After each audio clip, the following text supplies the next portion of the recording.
Welcome to I news.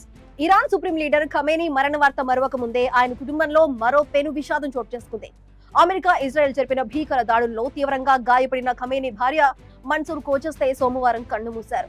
శనివారం జరిగిన ఆ ఆపరేషన్ లో ఆమెకు తీవ్ర గాయాలయ్యాయని, కోమాలోకి వెళ్లిన ఆమె చికిత్స పొందుతూ మరణించారని ఇరాన్ మీడియా ధృవీకరించింది. ఖమేనీతో పాటు ఆయన కుమార్తె, మనవరాలు, కోడలు, అల్లుడు కూడా ఈ దాడుల్లో బలయ్యారని సమాచారం. ఇరాన్ అధికారిక మీడియా వెల్లడించిన సమాచారం ప్రకారం శనివారం జరిగిన వైమానిక దాడుల సమయంలో ఖమేనీ కుటుంబ సభ్యులందరూ ఒకే చోటున్నారు. ఆ శక్తివంతమైన పేలుళ్లలో మన్సూరెహ్ తీవ్రంగా గాయపడ్డారు. ఆమెను వెంటనే ఆసుపత్రికి తరలించినప్పటికీ పరిస్థితి విషమించడంతో కోమాలోకి వెళ్లిపోయారు. 2 రోజుల పాటు మృత్యుతో పోరాడి సోమవారం ఆమె తుది శ్వాస విడిచారు.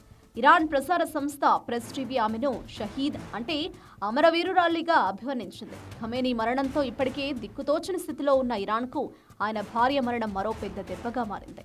ఈ దాడుల తీవ్రత ఎంతలా ఉందంటే ఖమేనీ దంపతులతో పాటు వారి తర్వాతి తరం కూడా బలైపోయింది. ఖమేనీ కుమార్తె, మనవరాలు, కోడలు, అల్లుడు ఇలా కుటుంబం మొత్తం ప్రాణాలు కోల్పోయారు. 1947లో మష్హద్లోని ఒక వ్యాపారి కుటుంబంలో జన్మించిన మన్సూరెహ్ 1964లో ఖమేనీని వివాహం చేసుకున్నారు. వీరికి 6 సంతానం. అయితే ఆమె ఎప్పుడూ బయటి ప్రపంచానికి, రాజకీయాలకు దూరంగా ఉండేవారు. ఇరాన్లో అత్యంత శక్తివంతమైన వ్యక్తి భార్య అయినప్పటికీ ఆమె జీవితాంతం అంతర్ముఖంగానే గడిపారు. కానీ విధి వైపరీత్యం వల్ల ఆమె కూడా యుద్ధంలో ప్రాణాలు అర్పించాల్సి వచ్చింది. ఖమేనీ కుటుంబం మొత్తం అంతం కావడంతో ఇరాన్లోని విప్లవ దళాలు రగిలిపోతున్నాయి. తమ సుప్రీం నేత కుటుంబాన్ని బలి తీసుకున్న అమెరికా, ఇజ్రాయెల్లపై దీర్ఘకాలిక యుద్ధానికి సిద్ధమని ఇరాన్ అధికారులు ప్రకటించారు. ఈ పరిణామం మధ్య ప్రాచ్యంలో యుద్ధ సెగలను మరింత పెంచింది.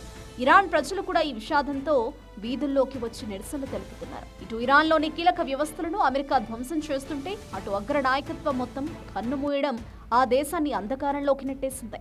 అంతర్జాతీయ సమాజం ఈ పరిణామాలపై తీవ్ర ఆందోళన వ్యక్తం చేస్తుంది. ఖమేనీ వారసుడిగా భావించిన తల్లి మన్సూరెహ్ మరణం చూస్తుంటే ఇరాన్లో ఒక శకం పూర్తిగా ముగిసిపోయిందని విశ్లేషకులు భావిస్తున్నారు. అమెరికా అధ్యక్షుడు ట్రంప్ చెప్పినట్లుగా ఇదొక నిర్ణయాత్మక మిషన్ గా సాగుతోంది. యుద్ధం కేవలం సైనిక స్థావరాలకే పరిమితం కాకుండా నాయకత్వ వంశంపైనే దెబ్బ కొట్టడం ద్వారా ఇరాన్ను నైతికంగా బలహీనపరచాలని అమెరికా వ్యూహం రచించినట్లు కనిపిస్తోంది. రాబోయే రోజుల్లో ఇరాన్ ఎలాంటి ప్రతిఘటన ఇస్తుందనే దానిపైన గల్ఫ్ దేశాల భవిష్యత్తు ఆధారపడి ఉంది.